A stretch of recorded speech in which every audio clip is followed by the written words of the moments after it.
Hi everybody, welcome to the astrology chat for the full moon in Sagittarius on May 23rd, 2024. We have a lot of moving parts today, right? But I really want to focus on what the keys are. And so the keys are to take the time today and over the next 3 days to sit down in meditation and in prayer and listen to what your spirit is telling you to do.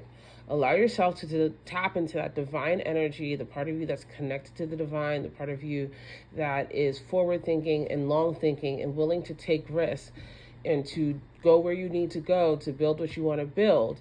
And whatever those things are, just write it down.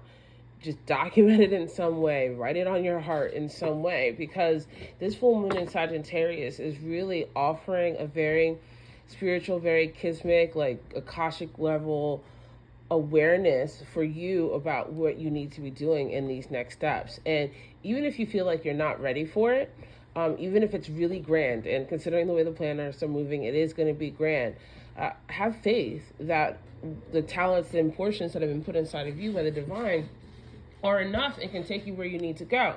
Now, there is also the very much the energy of having to leave a place, having to travel in a different way, to dedicate your time in a different way.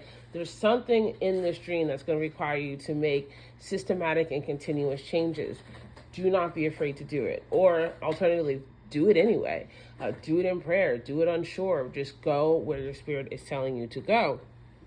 And since this is a full moon in Sagittarius, while it is a completion, there is still very much this new energy, right? There is a completion about your old philosophy, your old ideas, your old associations, the old ways that you used to communicate, the old things that you used to do, whatever, that does not fit for where you want to go. And in some way or another, if you really step back and you really listen, and look at yourself in a loving eye, in a progressive eye, try to see yourself the way God sees you, you're going to realize that you're actually ready for this. And I say this because we do have the full moon in Sagittarius. This full moon is happening while Venus is moving into Gemini. And Venus in Gemini really is, again, about letting yourself love things, have new experiences, be open to new communications, have new brothers and sisters, have new community. There's going to be people there for you when you follow this divine light, right? Then we also have Jupiter and Neptune are going to be in a sextile. And so this is a beautiful meeting of the planet of expansion and the planet of the unseen, really having a conversation and saying, like, this is the wider picture. This is who you are in the grand scheme. These are the things that we want you to do, and it's going to affect other people in ways that you can anticipate, and in some ways you're not. But either way, it's important that you become what you have been intended here to become. We also have Venus conjunct Jupiter, and this is also another beautiful energy where, like, there's just this ability to understand, there's this ability to grow. Now, we do have the moon in opposition to the Saturn, the sun, and Venus, and so again, there is this energy where you have to move away, or you have to take with you the people and places and things that are willing to grow. But if something's not willing to grow, if something is trying to hold you back, if something's trying to, like, give you a naysay energy about this divine intuitive knowing that you have about what's the next step in your lives, I do suggest moving accordingly. I'm a Scorpio, so I cut them off. But, you know, everybody else has their own way of handling things.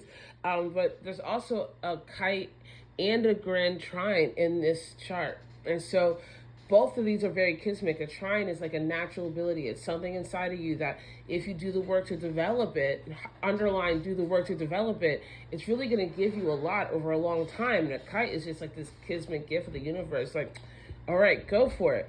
And if you allow yourself to follow that path, right, Sagittarius will just run off, right? It's a centaur for a reason, right? It's also interesting to note that there is tension with Chiron and with the North Node here that says if you do these things that you're being called to do in your spirit, it's going to heal parts of you that you possibly never thought could be healed.